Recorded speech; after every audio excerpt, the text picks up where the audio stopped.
Lourdes, chika, doon ay paininan sinagot kung kamusta sila ni Belle. Saad niya, okay naman kami, forever ligawan. Yan ang sekreto ng isang matibay na pagsasama.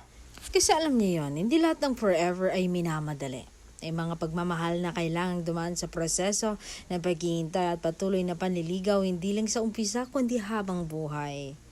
'Di ba? Sapagkat ang tunay na relasyon hindi natatapos sa oo tayo na. Doon pa lang ito nagsisimula. Sabi nga sa 1 Corinthians 13 verse 4 to 7, ang pag-ibig ay matiisin, mabait, hindi naghahanap ng sariling kapakanan, tinitiis ang lahat ng bagay. Kaya't yung ginagawa ko kay Belle, forever ligawan. Talaga. Alam mo yung pipiliin mong kilalanin siya araw-araw kahit alam mo ng lahat ng ugali niya, pipiliin mo pa rin mahalin siya nang may bago at may malasakit. Hindi titigil ang I love you kahit matagal na kayong magkasama, hindi kukupas ang sorry at salamat kahit paulit-ulit na naririnig. Dahil ang matibay na pagsasama, di ba, hindi yung walang problema, kundi yung araw-araw kayong bumabalik sa pagmamahalan kahit may tampuhan, kahit may kulang, kahit may pagod. Dahil ang forever hindi lang ito destinasyon.